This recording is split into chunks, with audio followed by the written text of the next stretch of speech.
So we're out here at the Wild Card West. About to get it cracking with Danny Garcia, Adrian Granados media workout. Big fight coming up this weekend. This is a good fight. A little bit of a crossroads fight, but not so much. I don't think Danny Garcia is necessarily at a crossroads. Two very competitive losses against top fighters in the division. Adrian Granados, I think people are sleeping on him just a little bit, maybe a whole lot more than they should. This is a competitive fight, and it's more competitive than I think is being led on by most of the boxing media. But then again, most of the boxing media don't know shit about boxing. This is a good fight. Friday, April 20th at the Dignity Health Sports Park, aka the StubHub Center in Carson, California. We're gonna walk around, talk to the fighters, see how things are going. We'll see you later. Let's go.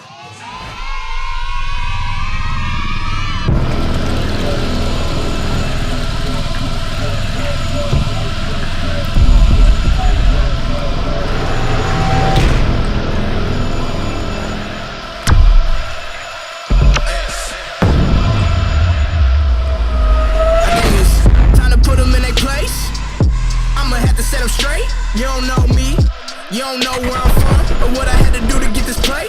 Hey, let me paint a picture, everybody dissing, acting like it wasn't cool to listen. Now look at me, I say now look at me. Let me get it started.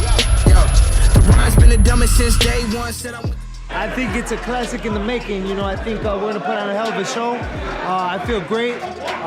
Close off camp just right, and I'm ready to rock and roll for Saturday. I mean, I feel like by the end of this year, you know, I'm going to be more than ready. You know, I'm only 22, one of the youngest, and probably in any sanction in my ranks. But, you know, I'm ready. When I say I'm ready.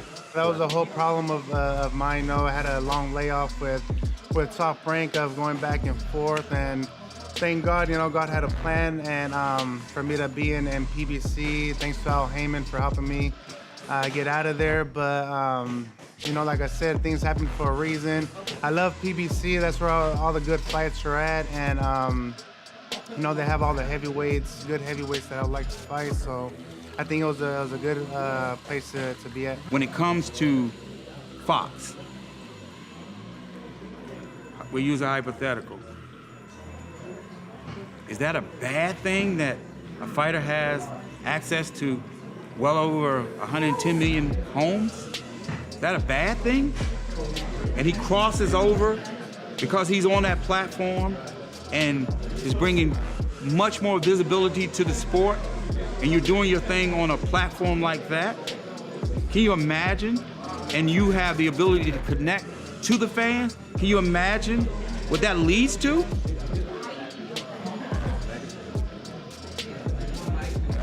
And that's how these fighters look at it. You know, they're looking at two things.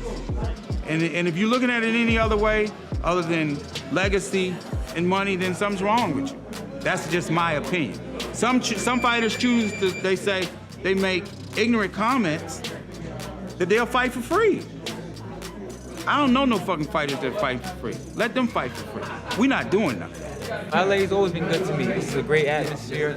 I love it here, and that's why I chose to fight here. You know, like I said before, is a lot at stake, so I know that he's ready. But I train hard, man. I think I'm in the best shape of my life, and I can't wait to show it Saturday night.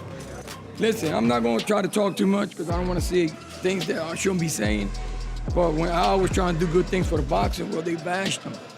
But now you got all these motherfuckers coming from Europe with these fucking hats, and everybody jumping on the fucking wagon. It's gonna be like this. I'm gonna put it to you this way. It's gonna be like this, Jekyll and Mr. Hyde.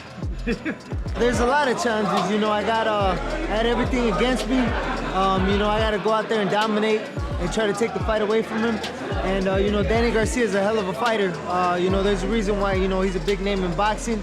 And you know, this is a great opportunity for me, and this is an opportunity that I'm gonna cash out on.